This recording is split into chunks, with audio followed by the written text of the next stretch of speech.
মুসা এবং ফেরাউনের বিল হাক্কি সত্য ঘটনা। তার মানে এখন যেটা বলা হবে এটা মিথ্যা। বলেন বলেন। আল্লাহ বলেন আমি সত্য ঘটনাটাও যেমন তেমন ভাবে না, যথাযথভাবে তোমাদেরকে আমি শোনাচ্ছি। হ্যাঁ, এটা শুনলে কি হবে? লিকৌমি ইউমিনুন, যে জাতির ভেতরে আমি আল্লাহর প্রতি বিশ্বাস আছে এই ইমানদারদের জন্য আমি বর্ণনা করছি। কি হয়েছিল শোনো, তোমরা তো ওই সময় ছিলে না। ইন্না ফিরআউনা আলা ফিল আরদি, অবশ্যই ফেরাউন এই জমিনের ভেতরে ছিল একজন স্বৈরাচার, সন্ত্রাসী, সীমা লঙ্ঘনকারী। আমি একটা শব্দ যদি বানিয়ে বলি, যারা এখানে বসেন তাদের জিজ্ঞাসা করেন, আমি আয়াতটা বাংলাদেশের সাথে মিলিয়েছি। বলেন তো আল্লাহ ১৫০০ বছর আগে না হাজার হাজার বছর আগের ঘটনা এটা? এই নাজিলি হয়েছে এই ঘটনাটা ১৫০০ বছর আগে। তিনি বললেন এই পৃথিবীর জমিনে একজন ফেরাউন ছিল, সে ছিল সীমা লঙ্ঘনকারী। কি করেছিল সে? ওয়াজআলা আহলাহা শিয়া, এই জমিনে ওর দেশের মানুষের ভেতরে দলে বিদলে মানুষকে বিভক্ত করে রেখেছিল। আমাদের বাংলাদেশের দিকে তাকানি, ৫৪ বছরে বহু মানুষ এই দেশে দায়িত্বে এসেছে, তাদের একমাত্র টার্গেট ছিল ইসলাম যেন এক জায়গায় হতে না পারে। এবার একটু ৮টা দল ইসলামী এগুলো একটু এক জায়গায় এসেছে, অনেকের মাথা খারাপ হয়ে গেছে। ফেরাউনের অভ্যাস ছিল এই, ওর কর্মসূচি দিয়ে রেখেছিল এরা যেন এক জায়গায় হতে না পারে। এদের দলে বিদলে বিভক্ত করতে করতে ছোট ছোট দল বানিয়ে দাও। এ বাংলাদেশে এমনও দল আছে, উনি সভাপতি, ওনার ছেলে সেক্রেটারি, আর কেউ নেই। কি আমি বানিয়ে বললাম? জেলখানায় আমার সাথে একজনের দেখা হয়েছিল, ওনার নাম আব্দুল মতিন। উনি হচ্ছে আল্লাহর দলের সভাপতি সারা বাংলাদেশের। ওনারে বললাম যে ভাই আপনি তো সভাপতি, সেক্রেটারি কে? বলছে আমার ছেলে। আর লোক বলছে আর কেউ নেই। ওইটাও একটা দল, আল্লাহর দল। এরকম দলে বিদলে বিভক্ত করে রেখেছে। ৭৩টা দল চলছে বাংলাদেশে এখন, শুধু নিবন্ধিত দল ৪৯টা। বাংলাদেশে আরো যেগুলো আছে আমি সেই দিন হিসাব করে দেখলাম ৭৩টার উপরে। তাহলে এই যে ফেরাউন এই কাজ করেছিল হাজার হাজার বছর আগে, আর এই লেডিস ফেরাউনও আমাদেরকে দলে বিদলে বিভক্ত করে রেখেছিল এই কয় বছরে। ফেরাউনের সাথে দেশের কাজ মিলছে না।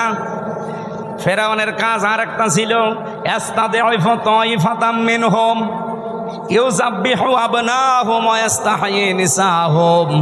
ওই ফেরাউন দুর্বল করে রেখেছিল এই দলে দলে বিদলে বিভক্ত করে। ওই দেশে পুরুষদেরকে সে মেরে ফেলতো আর মেয়েদেরকে সে বাঁচিয়ে রাখতো। এর দুইটা অর্থ হতে পারে। হয়তো সন্তান হত্যা করেছিল লাখের উপরে, আপনারা জানেন। পুরুষদেরকে মেরে ফেলার অর্থ কি? এই ফেরাউন লেডিস যেটা বিদায় নিয়েছে এইটাও কিন্তু এই কাজ করেছিল।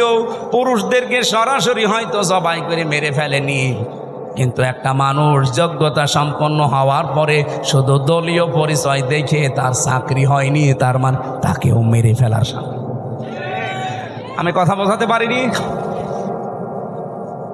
মাওলানা এনামুল হক যেখানে ওঠার কথা সেই জায়গায় ওনার শুধু দলীয় পরিচয় থাকার কারণে ওই জায়গায় উঠতে দেয়নি, ওনারে বসিয়ে রেখেছে সেই যে নিচের চেয়ারে ওখান থেকে। অথচ এই ১৫ বছরে ওনার ওঠার কথা ৫ সিঁড়ি পার হয়ে।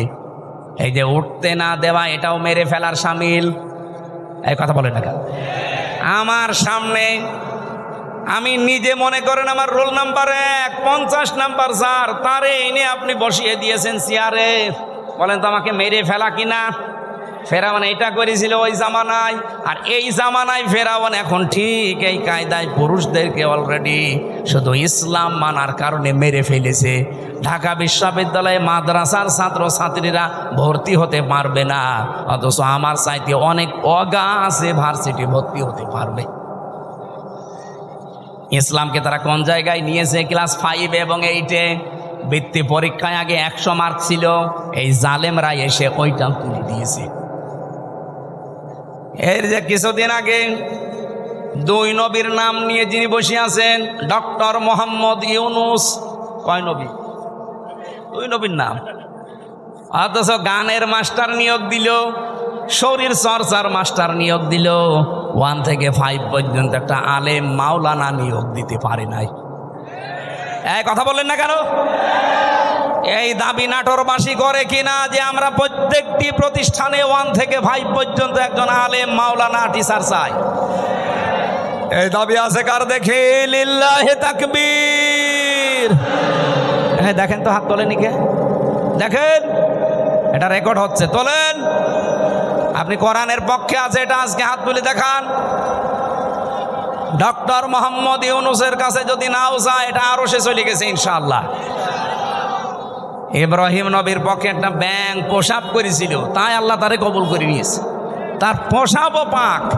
আর আপনি আজকে কোরআনের শিক্ষার পক্ষে হাত তুলে কিয়ামতের দিনে এই হাত আপনাকে জান্নাতে নেওয়ার জন্য চেষ্টা চালাবেন ইনশাআল্লাহ। আমার ভাইরা, তাহলে পুরুষদেরকে মেরে ফেলতো আর মেয়েদেরকে সে বাঁচিয়ে রাখতো ভোগ করার জন্যে, অথবা তাদেরকে দিয়ে জেনা ব্যভিচার করিয়ে করিয়ে সমাজটা নষ্ট করার জন্যে। ইন্নাহু কানা মিনাল মুফসিদিন। আল্লাহ পাক বলেন নিশ্চয় সে ছিল ফাসাদ সৃষ্টিকারী, সীমা লঙ্ঘনকারী, বিশৃঙ্খলাকারী। এ পর্যন্ত আল্লাহ যদি শেষ করে দিতেন, এই আয়াতগুলো আমি বলতাম না। এবার একটা আশার বাণী শুনিয়েছেন, ওয়ানুরিদু আন্নামুন্না। আল্লাহ পাক বলেন আমি একটা ইচ্ছা করলাম। এই এদিকে তাকা, ইচ্ছা করছে আমির হামজা কে? আরো জোরে বলেন। আল্লাহ বলেন আমি একটা ইচ্ছা করলাম। কি? আন্না মুন্না, আমি অনুগ্রহ করব, দয়া দেখাবো। আলাল্লাযীনা, তাদের উপরে।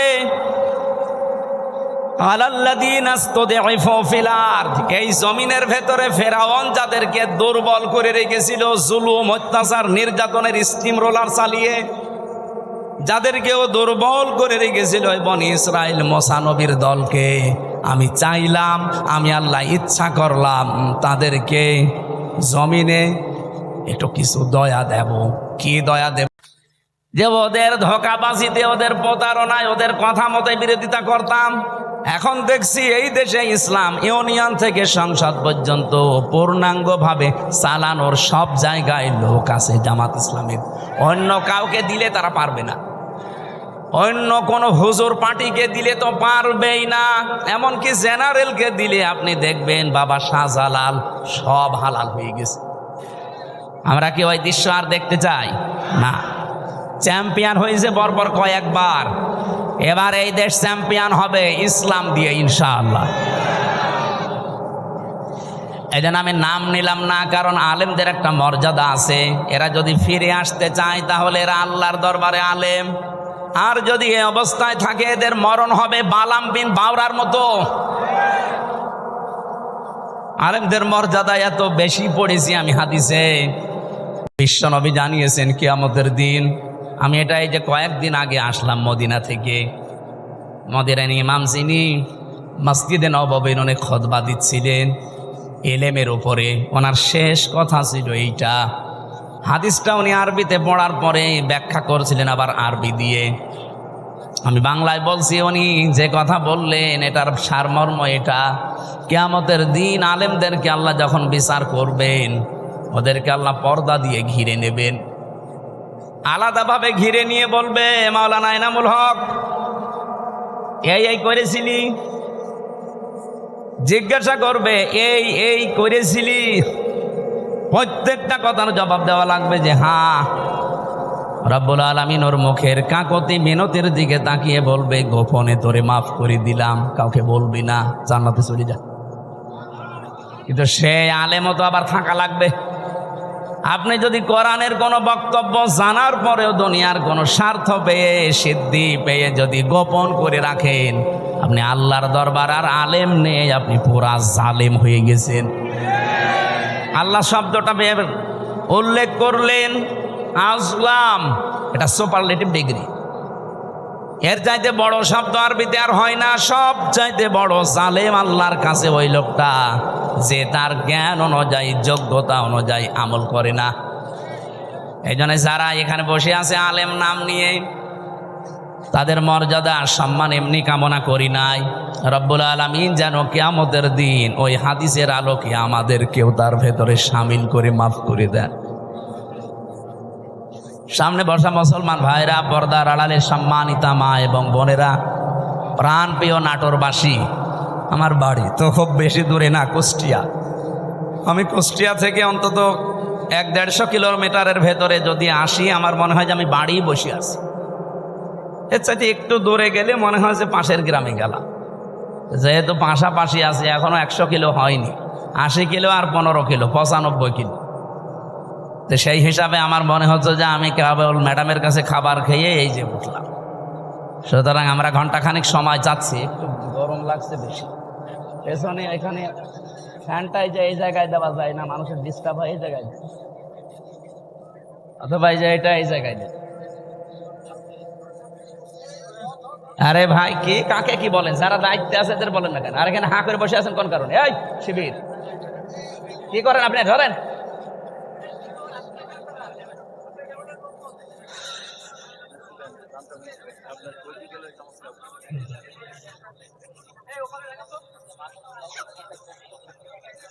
হ্যাঁ দেন, এটা দেন, এই ফ্যানটা দেন, এই ফ্যানটা দেন।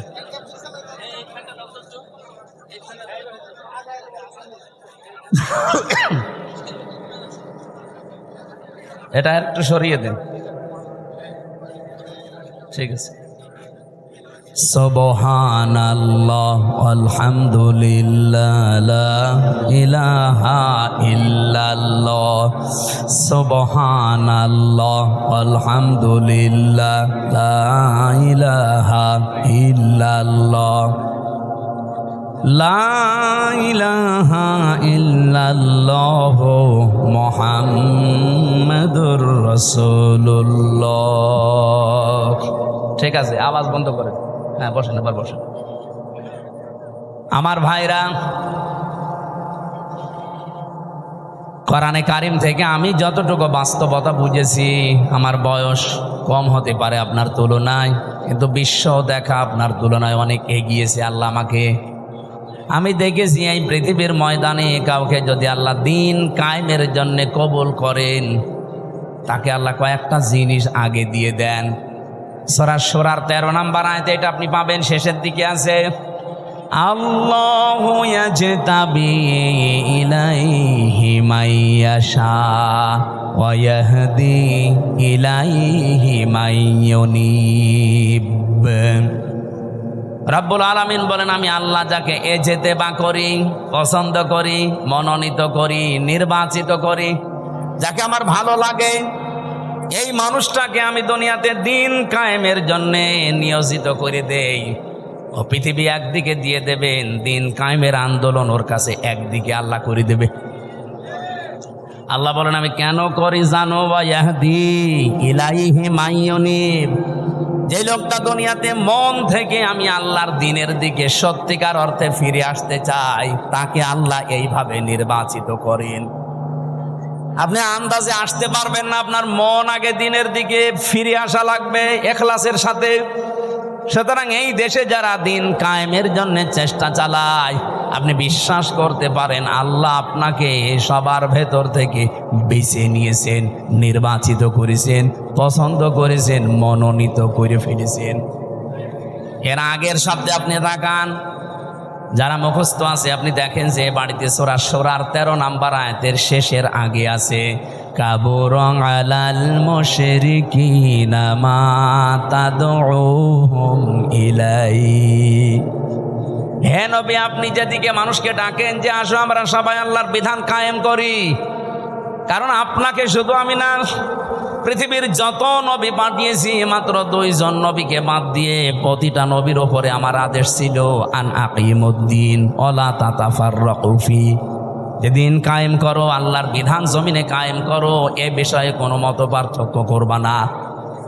আজ যে আলেমরা এই দেশে টাকা খেয়ে দিন কায়েমের বিরুদ্ধে ফতোয়া দেন, আপনি মাজারের বিরুদ্ধে ফতোয়া দেন না, যেখানে প্রকাশ্য শিরিক হয়, বেদাত হয়। ইসলাম যারা কায়েম করতে চান তাদের বিরুদ্ধে আপনি লাগেন। হ্যাঁ, তাদের পদ্ধতি ভুল হতে পারে, কিন্তু তারা তো দিন কায়েমের বাইরে মানুষের তৈরি করা আইন কায়েম করতে চায় না। আপনি যদি সাহায্য করতে না পারেন মুখ বন্ধ করার দরকার ছিল আপনার। আর আপনি আরো মানুষের ভেতর বিভ্রান্ত ছড়ানোর জন্য আলেম নাম নিয়ে জালেমের মতো কাজ করছেন। রব্বুল আলামিন জানিয়েছেন, হে নবী, আপনাকে শুধু না, এর আগে বড় বড় নবীদের নাম আল্লাহ নিয়েছেন। হযরতে ঈসা, মূসা, নূহ, ইব্রাহিম, এত বড় বড় পাওয়ারফুল নবীর নাম নিয়ে বললেন আপনাকেও আদেশ দিলাম, তাদেরকেও দিয়েছিলাম যে দিন কায়েম করেন, আমার বিধান কায়েম করেন জমিনে আগে। আর এই বিষয়ে কোনো মত পার্থক্য, কোনো ফতোয়াবাজি করবেন না। হে নবী, আপনি যেদিকে মানুষকে ডাকতে চান, এই কথা শুনলে সব চাইতে মন খারাপ হবে, খারাপ লাগবে, রাগ করবে ওই মানুষগুলো যারা মুশরিক। বলে আমির হামজা মাটির নিচের ওয়াজ করেন, তো মাটির নিচে আপনি কেমন চলে গেছেন? আপনি তো উপরে আছেন, উপরে থাকতে হলে স্বস্তি, শান্তি, নিরাপত্তা নিয়ে কিভাবে থাকা লাগবে, তো ওইটা এখন তৈরি করা লাগবে না? ঘোষক তো ওইটাই বলছিল যে ওইটা বলেন, কি করে আমরা শান্তি, স্বস্তি, নিরাপত্তা নিয়ে থাকতে পারি। আজকে কষ্টে আমার গণসংযোগ ছিল, কত সবার শেষ কথা বলেছি, এবার যদি ইসলাম দেশে আসে, আল্লাহর কসম এই কুষ্টিয়ার ময়দান থেকে আগে দূর করা হবে চাঁদাবাজি। এই কুষ্টিয়ার বুকে চাঁদাও থাকবে না, বাজিও থাকবে না। আপনিও এই দেশের নাগরিক, আমিও এই দেশের নাগরিক, আপনাকে চাঁদা দেওয়া লাগবে মানে? আমি কি চাঁদের দেশ থেকে এসেছি? এটা সম্ভব, শুধুমাত্র ইসলামকে আপনি এনে দেন, 5 বছর লাগবে না। বাংলাদেশ থেকে 5 দিনে চাঁদাবাজি ঝাঁটিয়ে বিদায় করা হবে বঙ্গোপসাগর। কোনদিন তার মুখে আপনি চাঁদা এ শব্দও শুনবেন না, কারণ ঔষধ কি দেওয়া লাগে ওটা আমার জানা আছে। পৃথিবীতে যত বড় অপরাধ আল্লাহ তত বড় শাস্তি দিয়েছেন। দেখবেন জেনা করে যদি বিবাহিতা যারা, তাদেরকে পাথর মেরে মেরে ফেলা লাগবে। আপনি একটা করে দেখেন, এই নাটোরের পুরুষ যারা, তাদের স্বপ্ন দোষ বন্ধ হয়ে যাবে। জেনা করা, আপনার জিনিসপত্র হয়তো উঠবে না, দৃশ্য মনে হবে ওরে বাবা, পাথর মেরে জায়গায় মেরে ফেলছে। আপনি যেটা দিয়ে জেনা করবেন ওই জিনিস নষ্ট হয়ে যাবে। চুরি করলে হাত কেটে দাও, আপনি একটা করেন, দেখেন চুরি বন্ধ হয় কিনা। কারণ আল্লাহ পাক ভালো করে জানে যে ঔষধ দেওয়া লাগে কোন জায়গায়। যারা ডাকাতি করে, যারা সন্ত্রাসী করে, যারা চাঁদাবাজ, তাদেরকে বিপরীত দিক থেকে অঙ্গ প্রত্যঙ্গ কেটে দেওয়ার নিয়ম সূরা মায়েদায় আছে। একটা কেটে দেন, আপনাদের নাটোরের কেন্দ্রীয় মসজিদের সামনে অথবা জজকোর্টের সামনে নিয়ে, এ নাটোরে আর কিয়ামতের আগে চাঁদাবাজি হবে না। সম্ভব এবং আমরা পারবো ইনশাআল্লাহ, সামনে আসবে। সুতরাং এই আয়াত থেকে আমি যে থিওরিটা পেয়েছি, আল্লাহর বিধান কায়েমের কথা বললে যাদের মন খারাপ হয়, তারা যেন বিশ্বাস করে তারা মুশরিক। আপনি হয়তো বলতে পারেন কি আমি নামাজ পড়ে আসলাম, আরে ভাই আপনি টের পাচ্ছেন না যে কোনো কায়দায় আপনার দ্বারা শিরিক হচ্ছে, প্রকাশ্যে হোক গোপনে হোক। আর যারা শিরিক করে তারা কি বলেন বলেন, এর চাইতে আর স্পষ্ট কি বলা যায়? অবশ্যই আপনার দ্বারা কোনো না কোনো ভাবে শিরিক হচ্ছে, নয়তো আল্লাহ বলতো না যে কাবুরু আলাল মুশরিকিন, যে মুশরিকদের কাছে খারাপ লাগবে। মা তাদউহুম ইলাই, আপনি যেদিকে মানুষকে ডাকছেন, এই কথা শুনলে সবচাইতে বেশি খারাপ লাগবে, মন খারাপ হবে, রাগ করবে। এমনকি ওয়াইদা তুতলা আলাইহিম আয়াতুনা বাজ্জিনাতিন তা'রিফু ফি ওয়ুজুহিল্লাযিনা কাফারুল মুনকার। এটা সূরা হজের 58 কি সূরা হজের 70-72 নম্বর আয়াতের ভেতরে আছে। রব্বুল আলামিন বলেন, হে নবী, যখন কোরআনের ব্যাখ্যাগুলো আপনি বিশ্লেষণগুলো তেলাওয়াত করে করে শোনাবেন, তখন দেখবেন যে মানুষগুলো বুঝে ফেলেছে যে কি বলতে চায়। আপনার প্রতি দেখবেন ওরা মাত্র শরবত নিয়ে, মিষ্টি নিয়ে আসবে না, ওরা আপনাকে মনে হবে খেয়ে ফেলবে। আমারও তো মনে হচ্ছে আয়াতটা বাংলাদেশে এখন মিলে যাচ্ছে। হুজুর কোরআনের কথা বলবেন, আমি কি এটা বাইরের কথা বললাম? কোরআনটা আমি আমার মন মতো গলার সুর দিয়ে আমি যখন তেলাওয়াত করি আপনার ভালো লাগে। ওইটা মাতৃভাষায় বলতে গেলে আপনার কাছে মনে হয় যে নিজের দিকে যাচ্ছে, নিজের দিকে যায়। এই কারণে কারণ আপনি এই কাজগুলো দুনিয়ায় করেন। অনেক জেলায় যাওয়ার পরে আমার কানে কানে মুখ নিয়ে বলে, হুজুর আমার বিরুদ্ধে বলবেন না। আমি আপনার বিরুদ্ধে বলবো? আপনার আমি চিনি? কোথায় আমার বাড়ি কুষ্টিয়ায়, কোথায় আপনার বাড়ি সেই সিলেট, মৌলভীবাজার, সুনামগঞ্জ, সেই দোয়ারা বাজার, যেতেই লাগে 2 দিন। আমি আপনাকে জীবনে দেখে নিয়ে চিনি না, আপনার বিরুদ্ধে বলবো কেন? যে না, আপনি যা বলেন আমি দেখি আমার বিরুদ্ধে যাই। তার মানে আপনি ওই কাজ করেছেন। জেলে যাওয়ার আগে একবার গিয়েছিলাম খুলনা রূপসা থানা। আমি আলোচনা শুরু করব হঠাৎ করে, সেই সময় তো একেবারে রমরমা জালেমদের, উনি ওই এলাকার সভাপতি, ওই ফ্যাসিস্টদের এসে আমারে বলছো, হুজুর মাটির নিচের ওয়াজ করবেন? আমি বললাম না। ওপরের ওয়াজ করবেন? হ্যাঁ। ওপরের ওয়াজ যদি করেন, ওপরে আপনাকে আমি একটা সাবজেক্ট বলে দেই, পারিবারিক জীবন নিয়ে কথা বলবেন। ঠিক আছে, আপনি আমার যেখানেই লাগাবেন আমি ঘুরে ফিরে দিন কায়েমের কথাই বলবো, কারণ এইটাই আসল কাজ। এইটা না হলে জীবনেও এই দেশে বসবাস করার উপযুক্ত পরিবেশ আপনি পাবেন না। বলেন তো, খালি 2 জন নবী বাদ দিয়ে পৃথিবীর কোন নবীর জীবনে আমি পড়ে পাইনি যে তাকে আল্লাহ আদেশ দেয়। প্রত্যেকটা নবীকে, খালি 2 জন নবীকে আল্লাহ বলেন না, একটা আদম আলাইহিস সালাম আর একটা সুলাইমান নবী।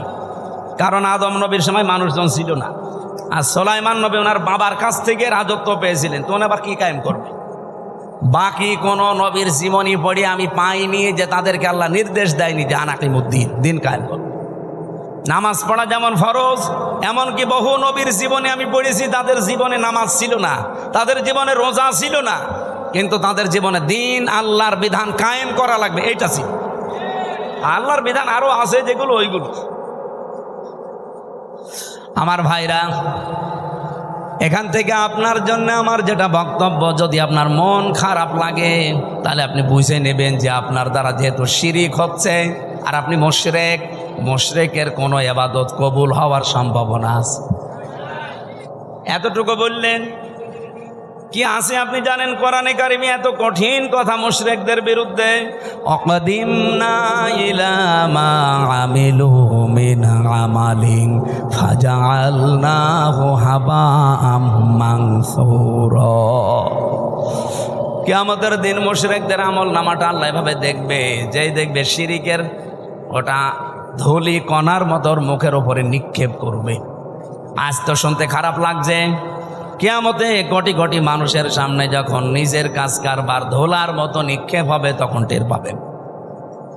সব চাইতে বড় আশ্চর্য কথা কোরআনে মুশরিকদের বিরুদ্ধে, ইন্নাহু মাইয়ুশরিক বিল্লাহ ফাকাদ হারামাল্লাহু আলাইহিল জান্নাহ ওয়া মাআওয়াহুন নার। রব্বুল আলামিন বলেন, আমি আল্লাহ নিজে হারাম করে দিয়েছি জান্নাতটা মুশরিকদের জন্য। অথচ বাংলাদেশে বহু মানুষ যে শিরিক করে ও জানেও না। এই জন্যই তো তাফসীর মাহফিলের আয়োজন করেছে।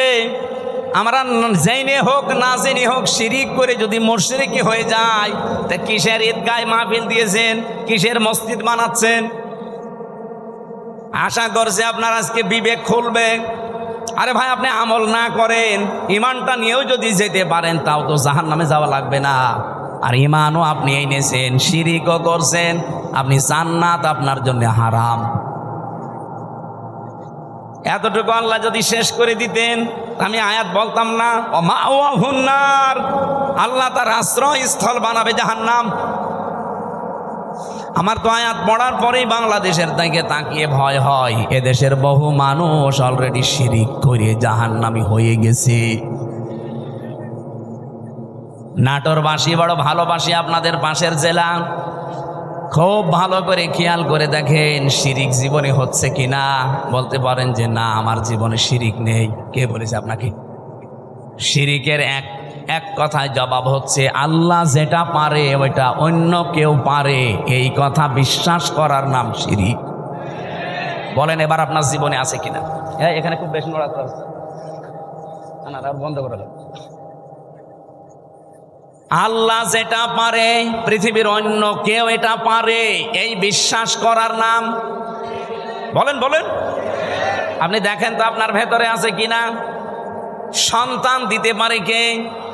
পৃথিবীর অন্য কারো ক্ষমতা আছে? সে মরা পীর হোক আর জীবিত পীর হোক। এমনকি কত মানুষ দেখি জেনে কি না জেনে করে আমি জানি না, আমার এসে বলো হুজুর আপেল পরিয়ে দিন। কেন? সেদিন বগুড়াতে পেয়েছিলাম, এক লোক এসে আপেল নিয়েছে, হুজুর আপেল পরিয়ে দিন। কেন? আমার বারবার 4টা মেয়ে হয়েছে, আমি খুব আশা করে আছি এবার যেন ছেলে হয়। আপনি এমন আপেল পড়বেন যেন এবার ছেলে হয়। আপেল পড়িছিলাম, সূরা ফাতিহা দিয়ে ফু দিয়ে ফেলে দিলাম। আপেল কই? ফেলে দিস। ফেলে দিলেন মানে? আরে ভাই, আপেল পড়ে যদি ছেলে হয় তা আমার 3টা মেয়ে হইতো না? আমার তো আগে ছেলে হইতো। ম্যাডামরা শুধু আপেল খাওয়াতাম। কি বিশ্বাস মানুষের! আমির হামজা না, আমির হামজার বাবাও আপেল পড়লে ছেলে হবে? বলে এটা দেওয়ার দায়িত্ব কার? এর একচ্ছত্র মালিকানা অন্য কাউকে আল্লাহ দেয়নি। একটা একটা করে আমি কয়েকটা বলবো শুধু শিক্ষার জন্যে। 2 নম্বরে, আল্লাহ যেটা পারে ওটা অন্য কেউ যেহেতু পারে না। আর কেউ যদি মনে করে যে অন্য কেউ পারে, তাহলে সে শিরিক করলো। আর শিরিক করলে সে কি? বলেন বলেন। মুশরিকের জন্য জান্নাত হারাম, জাহান্নাম ওয়াজিব। মুশরিকের কাছে খারাপ লাগবে আল্লাহর বিধানের কথা কায়েম এ কথা বললেই। এ কথাগুলো কার? একটাও কি আমি বানিয়েছি? না, সব দলিল দিয়েছি। কিন্তু আমি সূরা শুরার 13 নম্বর আয়াতের শেষের দিকে, সূরা মায়েদায় আছে, প্রত্যেকটা আয়াতে আল্লাহ সাজিয়ে দিয়েছেন একটা একটা করে। সূরা ফুরকানের 23 নম্বর আয়াতে আছে। এই জন্য বাড়ি যে আয়াতগুলো মিলিয়ে দেখবেন আপনার ভেতরে যেন শিরিক চলে না আসে। আমার এবার প্রশ্ন 2 নাম্বার, এই জমিন বানিয়েছে কে? এখানে অন্য কারো হালকা কোনো সাহায্য আছে না।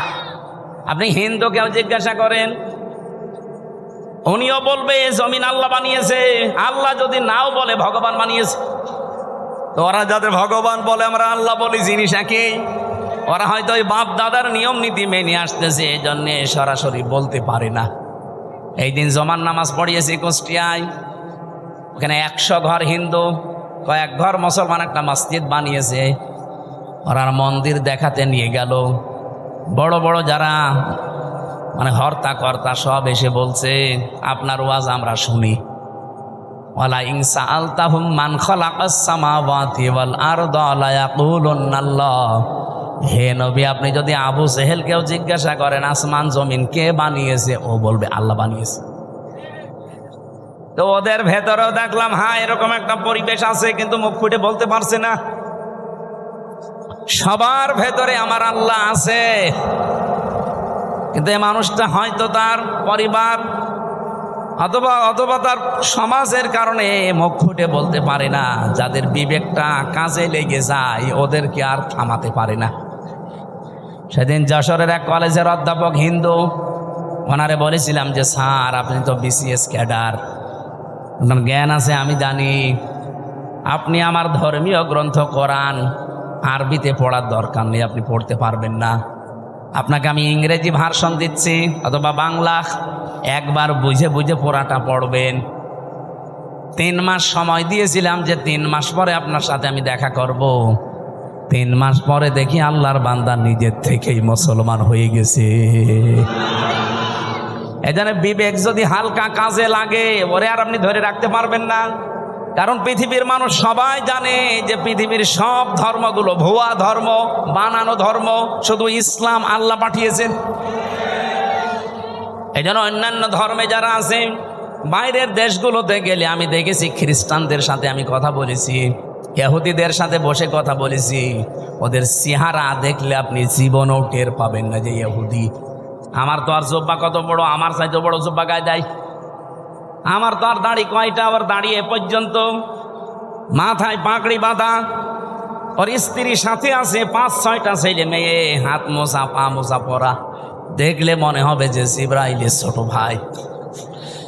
নাম জিজ্ঞাসা করি যখন, তখন টের পাই যে ইহুদি। যেই বলি যে আপনার নবীর নাম কি, বলে জোসেফ। জোসেফ মানে মুসা।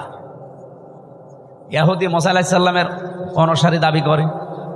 এই তখন বুঝি আরে তো মুসলমান নাম।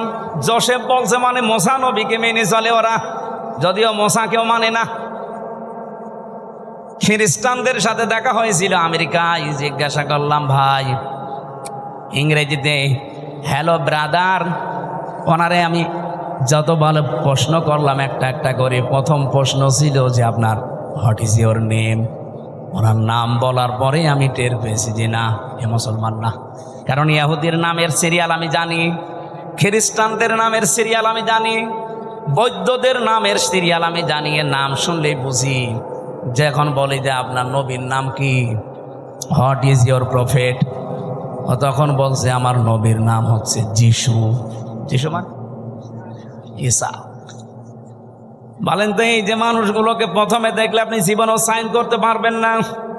এত সুন্দর চেহারা, ধবধবে ফর্সা, দাড়ি মানে পাগড়ি এবং জব্বা গায়ে, বিশাল সাদা জব্বা গায়ে, স্ত্রীর সাথে আছে, একেবারে চোখও দেখা যায় না, হাত মোজা পা মোজা দেওয়া। বাস্তবতা যেটা আমি এখান থেকে নিয়ে আসতে পারি, ওই মানুষগুলো আজ মুশরিক, ওই মানুষগুলো আজ শিরিক করছে। শুধুমাত্র যদি বিবেকটা একটু কাজে লাগাতো, এ পৃথিবীর কোনো ধর্মে মানুষ থাকা সম্ভব না ইসলাম ছাড়া। খালি বিবেকটা মানুষ কাজে লাগায় না, এই জন্য বিভিন্ন ধর্মে প্রায় 4,500 ধর্ম এখন দুনিয়ায়। কত? 4,500। বাইরের দেশগুলোতে গেলে এগুলো আরো বেশি দেখা যায়। মালয়েশিয়াতে আমি যে বিশ্ববিদ্যালয়ে গিয়েছিলাম, ওখানে 120টা দেশের ছেলে মেয়েরা পড়ে। আপনি চিন্তা করতে পারেন 120টা দেশের মানুষ ওখানে পড়ে, তাহলে এক একজনের ভাষা এক একটা, 120টা ভাষায় তারা কথা বলে আলাদা আলাদা, কিন্তু নিজেরা যখন কথা বলে আমাদের সাথে তখন ইংরেজিতে বলে। আমি মালয়েশিয়া ইন্টারন্যাশনাল ইসলামিক ইউনিভার্সিটি, এটা আমাদের কুষ্টিয়া ভার্সিটির চাইতেও প্রায় অন্তত 15-20 ডবল বড় হবে, এত বড় বিশাল এরিয়া। বাসে করে গাড়িতে করে যাওয়া লাগে এক ক্লাস থেকে আর এক ক্লাসে। আমি যাদের সাথে ঘুরছিলাম থাইল্যান্ডে বাড়ি কয়েকজনের, রাস্তায় ঘুরছি রাত তখন প্রায় বাজে রাত 2টা। হঠাৎ দেখে একটা মোবাইল পড়ে আছে।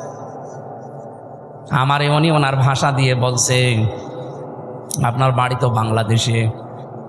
এই মোবাইলটার পাশ দিয়ে যদি শুধু বাংলাদেশ আর ভারতের ছেলে মেয়েরা না যায়, কিয়ামত পর্যন্ত পড়িয়ে থাকবে, কেউ নেবে না। আমার কি সুনাম করলো না, বাস দিল। আমরা বলছি বাংলাদেশ আর ভারতের ছেলে মেয়েরা যদি যায়, ও গায়েব করে ফেলবে। পৃথিবীর এখানে প্রায় 120টা দেশের ছেলে মেয়েরা আছে, কেউ এর পাশ দিয়ে গেলে ঘুরিয়েও তাকাবে না যে লোকের জিনিস আমি কেন নেব। কিন্তু আপনারা যে এমন মানুষ, আমি ওনারে পরে হাসির ছলে বললাম যে ভাই আপনি কি আমার সুনাম করলেন না, বাস দিলেন।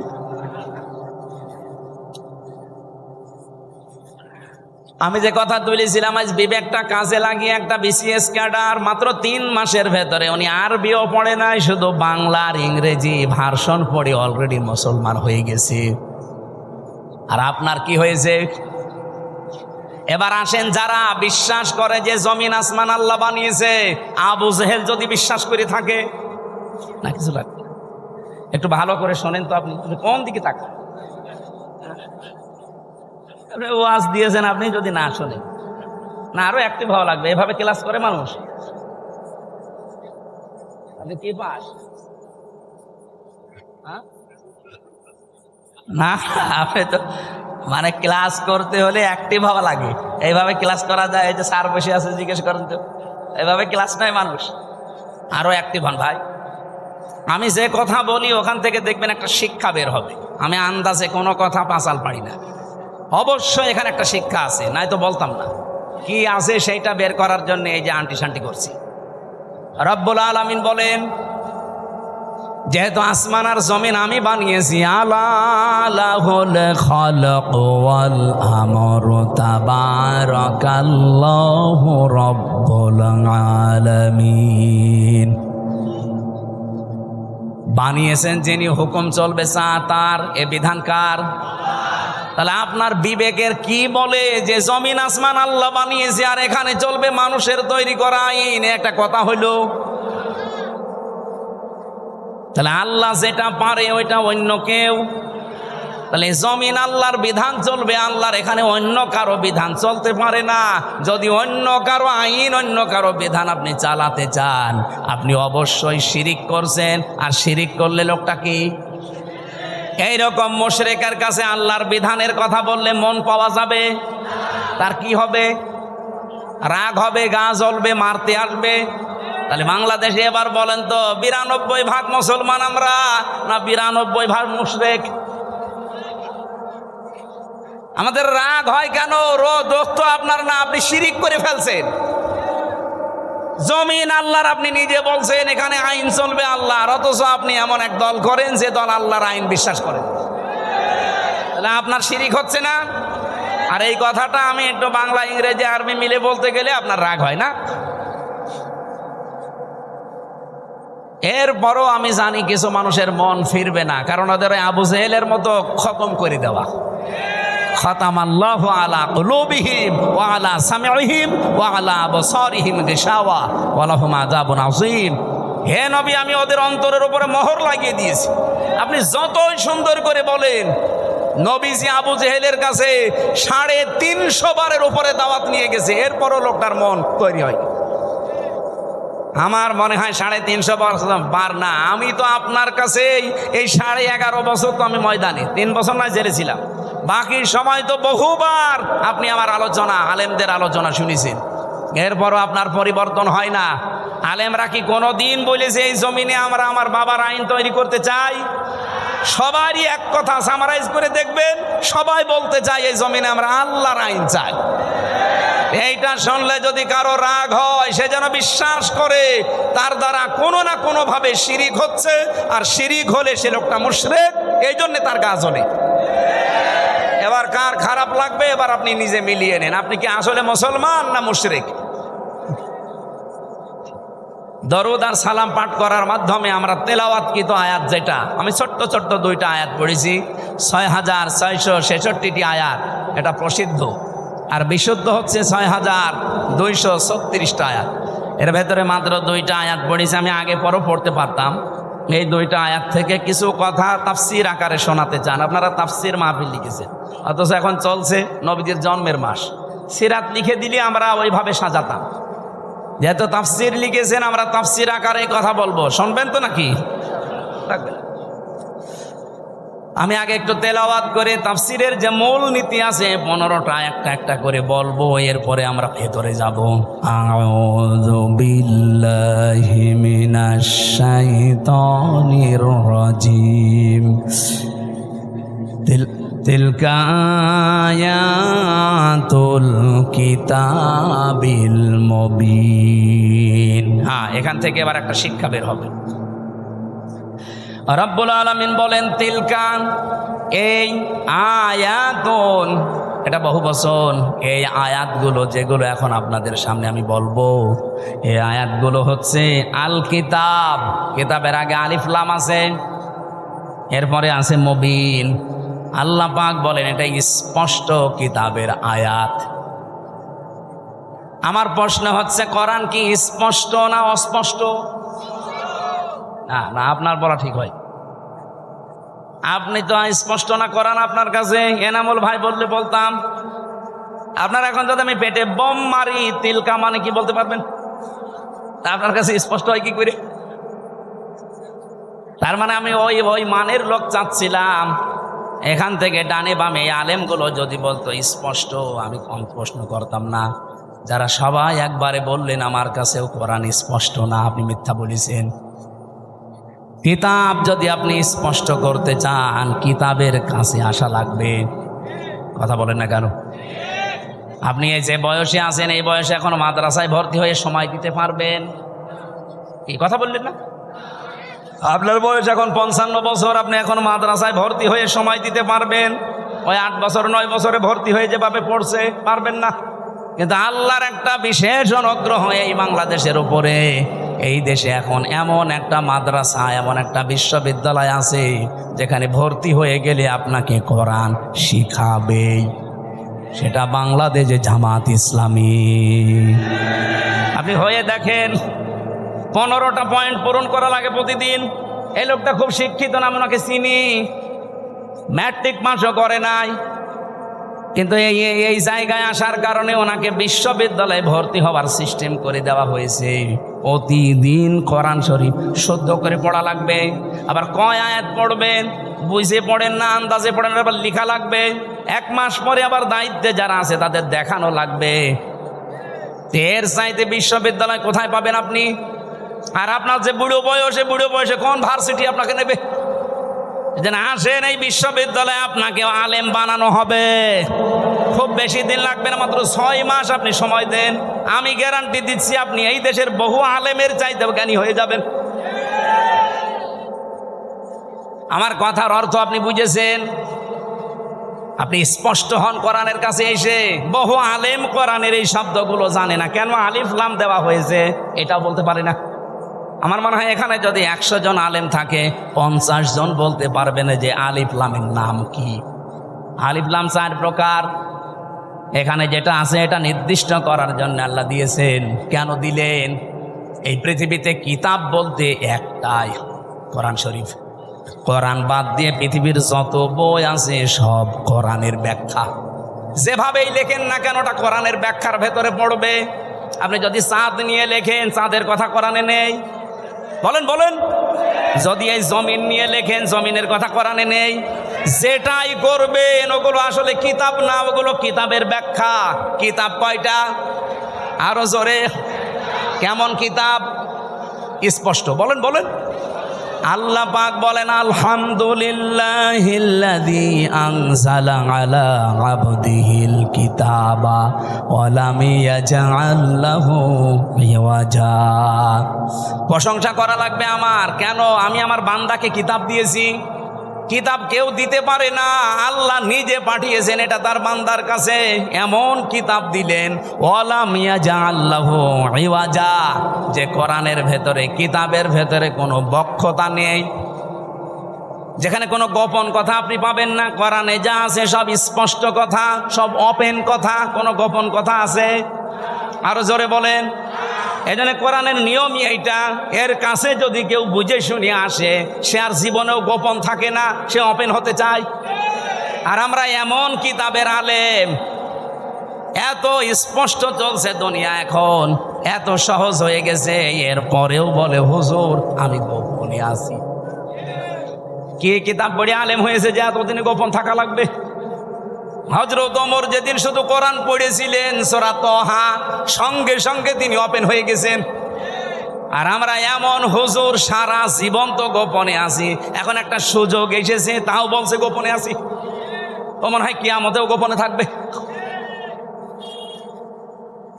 আরে ভাই, আপনার কাছে কি মনে হয় এই যে সুযোগটা আল্লাহ তৈরি করে দিয়েছে, দলে দলে মানুষ পালে পালে। আমি তো সারা বাংলাদেশের 630টা থানা ঘুরছি, সারা দেশ আমার এই হাতের ভেতরে। আমি তো দেখতে পাচ্ছি অবস্থা কি। জোয়ার যা উঠেছে, আমার বিশ্বাস ইসলাম এবার সংসদে যাবে। যতই ষড়যন্ত্র করেন জীবনও ঠেকাতে পারবেন না। বিভিন্ন ষড়যন্ত্রের কথা আসবে, কিন্তু এগুলো মোকাবেলা করার জন্য আমরা দায়িত্ব দিয়েছি একজনকে। কে? আল্লাহুম্মা ইন্না নাজআলুকা ফি নুহুরিহিম ওয়া নাউযু বিকা মিন শুরুরিহিম।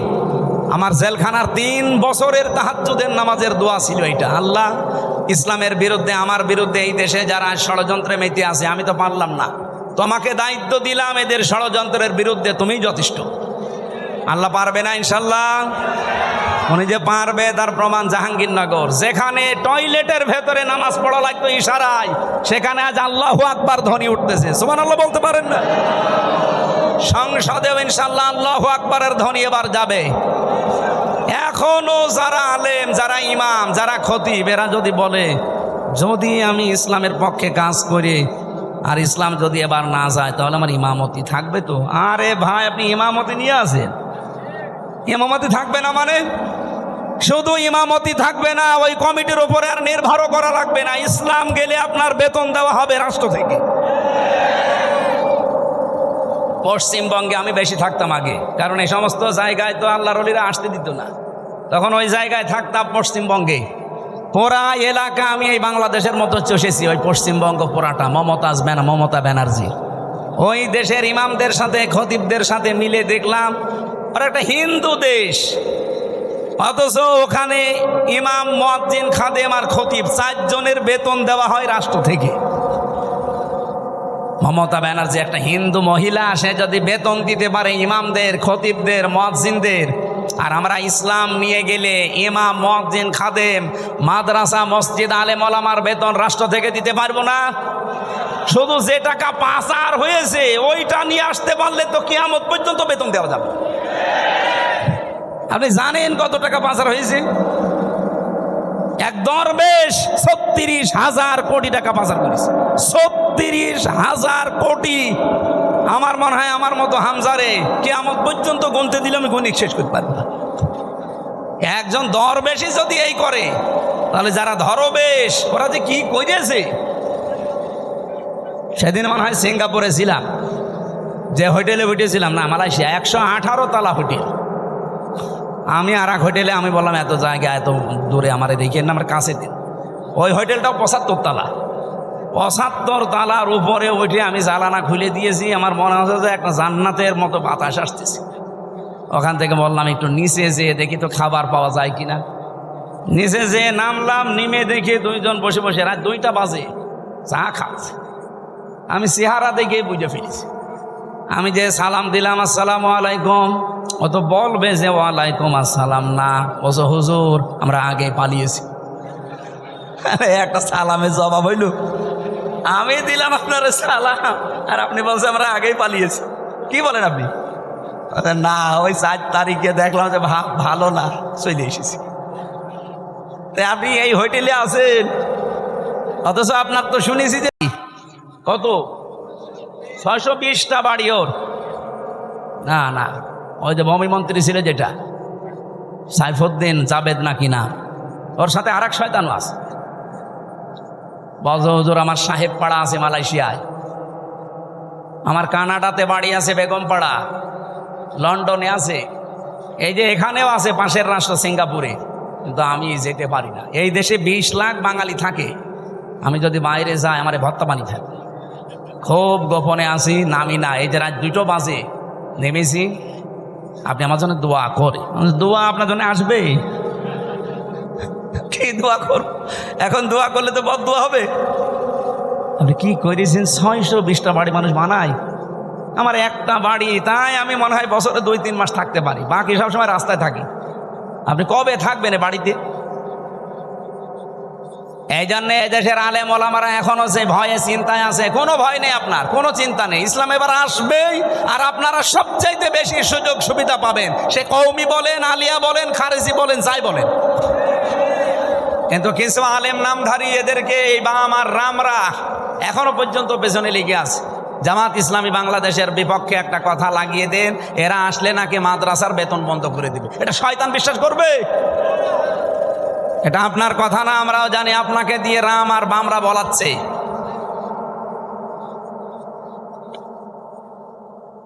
আমার ভাইরা, এখানে কিতাব যেহেতু স্পষ্ট, আমরা স্পষ্ট কথা এবার বলবো।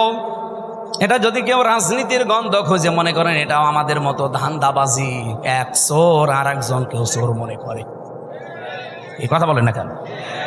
আমি তো কোরআনের আয়াত দিয়ে স্পষ্ট কথাই বলবো এবার। কিন্তু আপনার ভেতরে দোষ আছে, আপনি মনে করবেন আমিও মনে হয় আপনার মতো ধান্দাবাজ। না, আপনার মতো ধান্দাবাজ বাংলাদেশ জামাত ইসলামীতে নেই। কারণ এই দেশে জামাত ইসলামী একমাত্র দল যারা গ্যারান্টি দিয়েছে যদি এই দেশে রাষ্ট্র ক্ষমতায় তারা যেতে পারে 1 টাকার মালিক তারা হবে না। আমিরে জামাত ঘোষণা দেয়নি যে এই দেশ থেকে যদি কেউ এমপি হয়, মন্ত্রী হয় জামাত ইসলামী থেকে, 5 বছরে তাদের 1 টাকা বাড়বে না। অন্য কোনো দলের লোক এই ঘোষণা দিক, ওই দল থেকে এমপি দাঁড়াবে না। কি কথা বলেন না কেন? আমার নিজের আসনে একজন আছে, উনি ঘোষণা দিয়েছে এই সিট রক্ষা করার জন্য আমি দরকার হয় 50 কোটি টাকা খরচ করব। আপনার কি লাভ? আমার 1 টাকা খরচও নেই, তোলার ধান্দাও নেই। আর আপনি 50 কোটি টাকা যদি খরচ করেন, আল্লাহর কসম আপনি 100 কোটি টাকা মারবেন। এরকম মারিং কাটিং যারা, তাদের মতো আমরা হব এবার? বলেন বলেন। ওরা তো আমাদেরকে এইটাই মনে করে, এই জন্য ট্যাগ দেয় যেটা আমরা নাকি ইসলাম নিয়ে আমরা ব্যবসা করি। কে বলিস আপনাকে? আমরা ইসলাম নিয়ে ব্যবসা করি না, আমরা জান্নাতের টিকিট বিক্রি করি না। জান্নাতে যাওয়া যায় কি করে? আমরা রাস্তা দেখাই। আপনি এভাবে দেখান, আপনারটাও মানুষ যাবে। আপনি দেখাতে পারেন না, আপনি শুধু আছেন মারিং কাটিং এর ধান্দায়। বাবা শাহজালাল কুত্তা বিড়াল সব হালাল, সব হালাল করে নিয়েছে। কুত্তা বিড়াল কি সব হালাল? তো মানুষের কাছে তো মনে হচ্ছে সব হালাল হয়ে গিয়েছে। আল্লাহ এত শত শত ঘটনা দিয়েছেন কোরআনে, তার ভেতরে একটা ঘটনা আমাদেরকে শোনাচ্ছেন আশার সঞ্চার করার জন্যে। দেখেন তো আপনার আশা জাগে কিনা।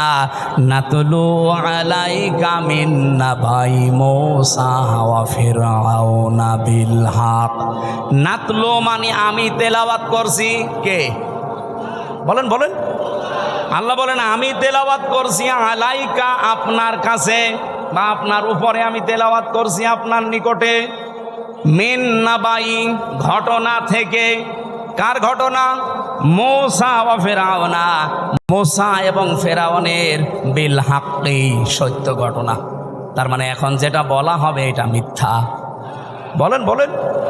আল্লাহ বলেন আমি সত্য ঘটনাটাও যেমন তেমন ভাবে না, যথাযথভাবে তোমাদেরকে আমি শোনাচ্ছি। হ্যাঁ, এটা শুনলে কি হবে? লিকৌমি ইউমিনুন, যে জাতির ভেতরে আমি আল্লাহর প্রতি বিশ্বাস আছে এই ইমানদারদের জন্য আমি বর্ণনা করছি। কি হয়েছিল শোনো, তোমরা তো ওই সময় ছিলে না। ইন্না ফিরআউনা আলা ফিল আরদি, অবশ্যই ফেরাউন এই জমিনের ভেতরে ছিল একজন স্বৈরাচার, সন্ত্রাসী, সীমা লঙ্ঘনকারী। আমি একটা শব্দ যদি বানিয়ে বলি, যারা এখানে বসেন তাদের জিজ্ঞাসা করেন, আমি আয়াতটা বাংলাদেশের সাথে মিলিয়েছি। বলেন তো আল্লাহ ১৫০০ বছর আগে না হাজার হাজার বছর আগের ঘটনা এটা? এই নাজিলি হয়েছে এই ঘটনাটা ১৫০০ বছর আগে। তিনি বললেন এই পৃথিবীর জমিনে একজন ফেরাউন ছিল, সে ছিল সীমা লঙ্ঘনকারী। কি করেছিল সে? ওয়াজআলা আহলাহা শিয়া, এই জমিনে ওর দেশের মানুষের ভেতরে দলে বিদলে মানুষকে বিভক্ত করে রেখেছিল। আমাদের বাংলাদেশের দিকে তাকানি, ৫৪ বছরে বহু মানুষ এই দেশে দায়িত্বে এসেছে, তাদের একমাত্র টার্গেট ছিল ইসলাম যেন এক জায়গায় হতে না পারে। এবার একটু ৮টা দল ইসলামী এগুলো একটু এক জায়গায় এসেছে, অনেকের মাথা খারাপ হয়ে গেছে। ফেরাউনের অভ্যাস ছিল এই, ওর কর্মসূচি দিয়ে রেখেছিল এরা যেন এক জায়গায় হতে না পারে। এদের দলে বিদলে বিভক্ত করতে করতে ছোট ছোট দল বানিয়ে দাও। এ বাংলাদেশে এমনও দল আছে, উনি সভাপতি, ওনার ছেলে সেক্রেটারি, আর কেউ নেই। কি আমি বানিয়ে বললাম? জেলখানায় আমার সাথে একজনের দেখা হয়েছিল, ওনার নাম আব্দুল মতিন। উনি হচ্ছে আল্লাহর দলের সভাপতি সারা বাংলাদেশের। ওনারে বললাম যে ভাই আপনি তো সভাপতি, সেক্রেটারি কে? বলছে আমার ছেলে। আর লোক বলছে আর কেউ নেই। ওইটাও একটা দল, আল্লাহর দল। এরকম দলে বিদলে বিভক্ত করে রেখেছে। ৭৩টা দল চলছে বাংলাদেশে এখন, শুধু নিবন্ধিত দল ৪৯টা। বাংলাদেশে আরো যেগুলো আছে আমি সেই দিন হিসাব করে দেখলাম ৭৩টার উপরে। তাহলে এই যে ফেরাউন এই কাজ করেছিল হাজার হাজার বছর আগে, আর এই লেডিস ফেরাউনও আমাদেরকে দলে বিদলে বিভক্ত করে রেখেছিল এই কয় বছরে। ফেরাউনের সাথে দেশের কাজ মিলছে না। ফেরাউনের কাজ আর একটা ছিল, ইস্তাদঈফু তাইফাতাম মিনহুম ইউযাব্বিহু আবনাহুম ওয়া ইস্তাহয়ী নিসাহুম। ওই ফেরাউন দুর্বল করে রেখেছিল এই দলে বিদলে বিভক্ত করে। ওই দেশে পুরুষদেরকে সে মেরে ফেলতো আর মেয়েদেরকে সে বাঁচিয়ে রাখতো। এর দুইটা অর্থ হতে পারে, হয়তো সন্তান হত্যা করেছিল লাখের উপরে, আপনারা জানেন। পুরুষদেরকে মেরে ফেলার অর্থ কি? এই ফেরাউন লেডিস যেটা বিদায় নিয়েছে এইটাও কিন্তু এই কাজ করেছিল, পুরুষদেরকে সরাসরি হয়তো জবাই করে মেরে ফেলেনি, কিন্তু একটা মানুষ যোগ্যতা সম্পন্ন হওয়ার পরে শুধু দলীয় পরিচয় দেখে তার চাকরি হয়নি, তার মানে তাকেও মেরে ফেলার সামনে। আমি কথা বোঝাতে পারিনি? মাওলানা এনামুল হক যেখানে ওঠার কথা সেই জায়গায় ওনার শুধু দলীয় পরিচয় থাকার কারণে ওই জায়গায় উঠতে দেয়নি, ওনারে বসিয়ে রেখেছে সেই যে নিচের চেয়ারে ওখান থেকে, অথচ এই 15 বছরে ওনার ওঠার কথা 5 সিঁড়ি পার হয়ে। এই যে উঠতে না দেওয়া এটাও মেরে ফেলার শামিল। এই কথা বলে না কেন? আমার সামনে আমি নিজে মনে করেন আমার রোল নাম্বার 1, 50 নাম্বার স্যার, তারে এনে আপনি বসিয়ে দিয়েছেন চেয়ারে, বলেন তো আমাকে মেরে ফেলা কিনা? ফেরাউন এটা করেছিল ওই জামানায়, আর এই জামানায় ফেরাউন এখন ঠিক এই কায়দায় পুরুষদেরকে অলরেডি শুধু ইসলাম মানার কারণে মেরে ফেলেছে। ঢাকা বিশ্ববিদ্যালয়ে মাদ্রাসার ছাত্রছাত্রীরা ভর্তি হতে পারবে না, অথচ আমার চাইতে অনেক অগা আছে ভার্সিটি ভর্তি হতে পারবে। ইসলামকে তারা কোন জায়গায় নিয়েছে? ক্লাস 5 এবং 8-এ বৃত্তি পরীক্ষায় আগে 100 মার্ক ছিল, এই জালেমরা এসে ওইটাও তুলে দিয়েছে। এর যে কিছুদিন আগে 2 নবীর নাম নিয়ে যিনি বসে আছেন, ডক্টর মোহাম্মদ ইউনুস, কয় নবী? 2 নবীর নাম, অথচ গানের মাস্টার নিয়োগ দিল, শরীর চর্চার মাস্টার নিয়োগ দিল, 1 থেকে 5 পর্যন্ত একটা আলেম মাওলানা নিয়োগ দিতে পারে নাই। এই কথা বললেন না কেন? এই দাবি নাটোরবাসী করে কিনা যে আমরা প্রত্যেকটি প্রতিষ্ঠানে 1 থেকে 5 পর্যন্ত একজন আলেম মাওলানা টিচার চাই? এই দাবি আছে কার? দেখে লিল্লাহি তাকবীর। দেখেন তো, হাত তোলেন কে? দেখেন, এটা রেকর্ড হচ্ছে, তোলেন। আপনি কোরআনের পক্ষে আছে এটা আজকে হাত তুলে দেখান। ডক্টর মোহাম্মদ ইউনুসের কাছে যদি নাও যায়, এটা আরো সে চলে গেছে ইনশাআল্লাহ। ইব্রাহিম নবীর পক্ষে একটা ব্যাঙ প্রসাব করেছিল, তাই আল্লাহ তারে কবুল করে নিয়েছে, তার প্রসাবও পাক।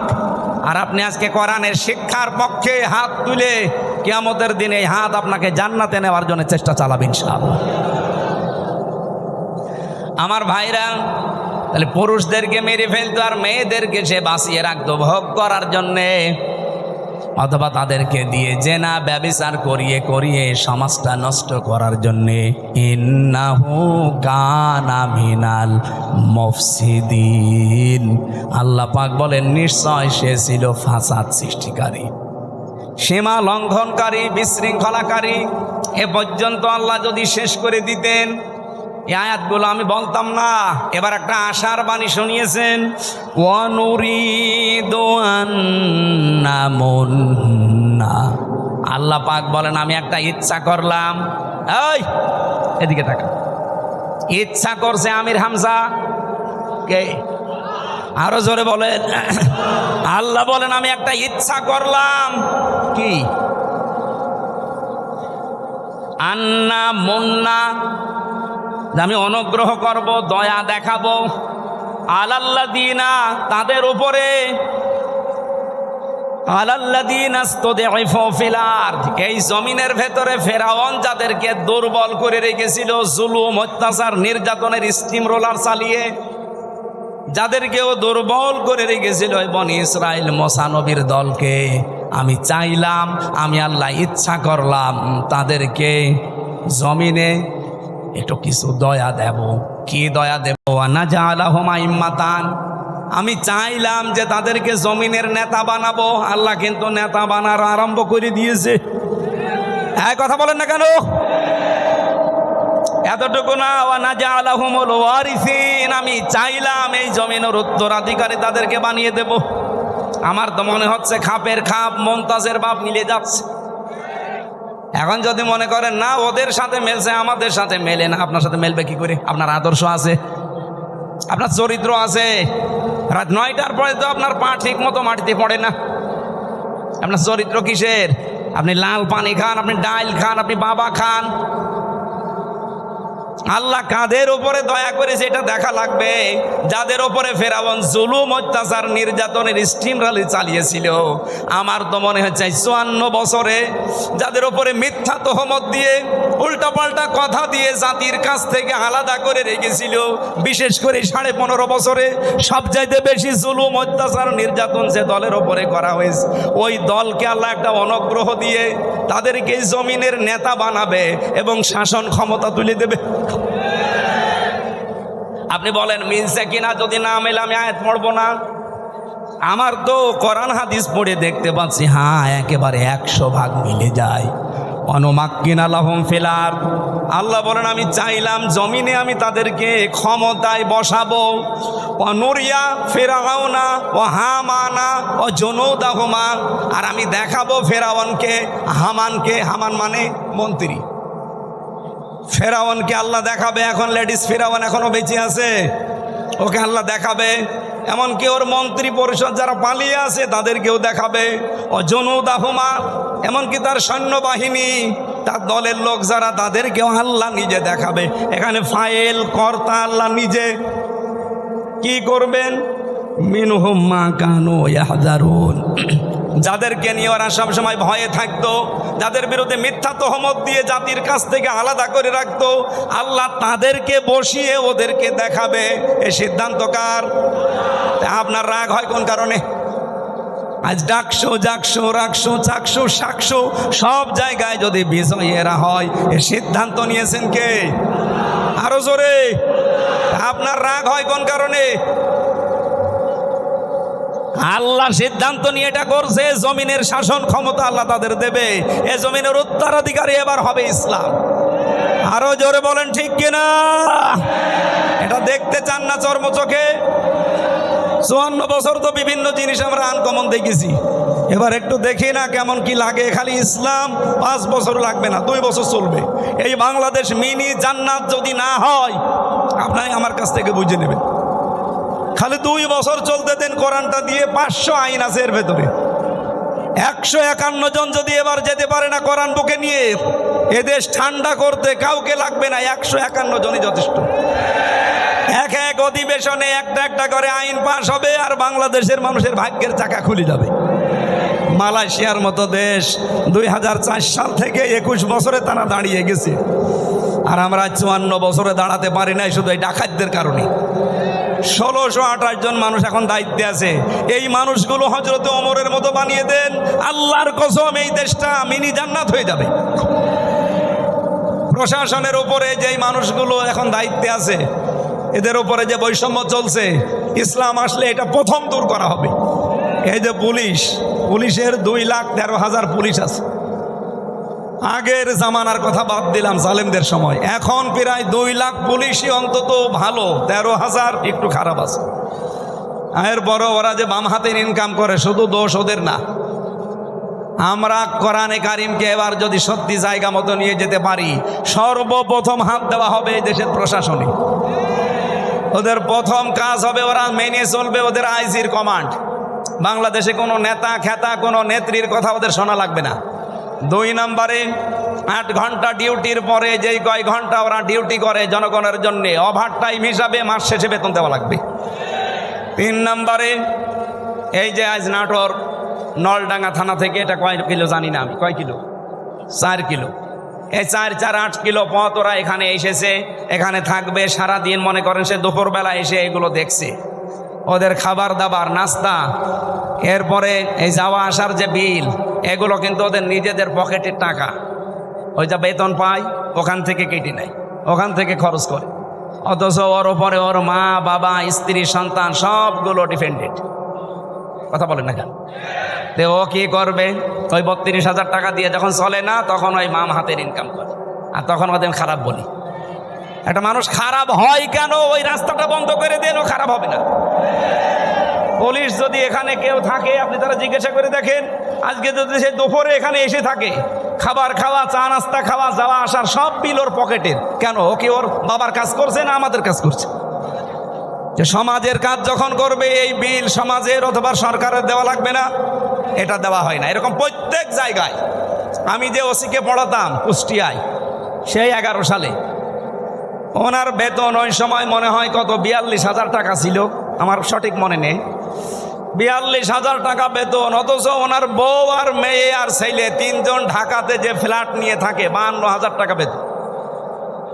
তো কি ফেরেশতা জিবরাইল দিয়ে যাবে?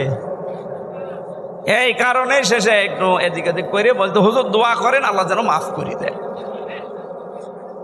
আমরা এবার আর দোয়া না, এবার একেবারে এই যে 151 জন যদি যেতে পারে একটা একটা করে আইন পাশ হবে, আপনারাও শান্তিতে থাকবেন।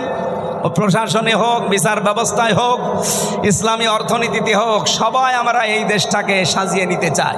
সুতরাং এই দেশে আর চাঁদাবাজি হবে না, এদেশে মানুষ মার্ডার হবে না, ধর্ষণ বললাম না, সব নদশবন্ধ হয়ে যাবে।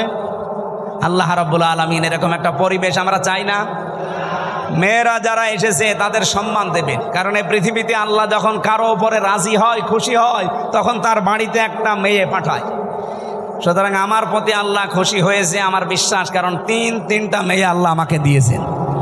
এই 3টা মেয়ের উপরে যদি আমরা দায়িত্ব পালন করি, 1 নম্বরে তাকে পেয়ে খুশি হওয়া, 2 নম্বরে তার ভালোবাসা আদর করা, তার পেছনে খাওয়া দাওয়া করানো যে খরচ আছে, 3 নম্বরে তাকে দিনের শিক্ষা দেওয়া, 4 নম্বরে সৎ পাত্রে পাত্রস্থ করা।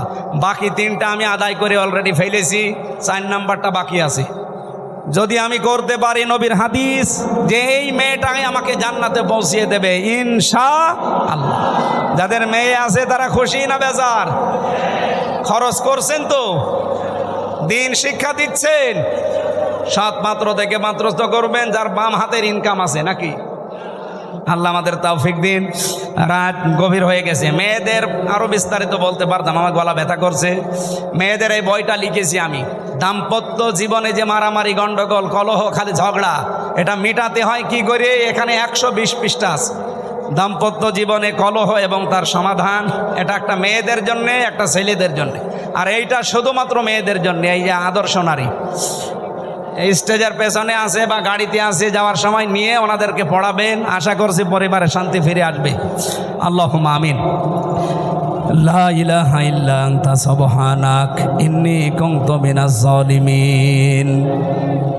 এই মোনাজাতটা বসে করেন ভাই, মোনাজাতটা বসে করেন। রাত 11:10 বাজে, বসেন বসেন, মোনাজাতটা বসে করেন। রব্বানা আতিনা ফিদ দুনিয়া হাসানা ওয়া ফিল আখিরাতি হাসানা ওয়া কিনা আযাবান নার। রব্বুল আলামিন, সারা জীবন অপরাধ করে জীবনটা নষ্ট করে ফেলেছি। কোরআন কারীম শুনতে এসে বহু আশা নিয়ে আজকে হাত তুললাম। আল্লাহ কোরআনের দিকে তাকিয়ে যেভাবে চাতক পাখির মতো বসে শুনছিলাম, এই দিকে তাকিয়ে হলো আজকে মাফ করে দাও।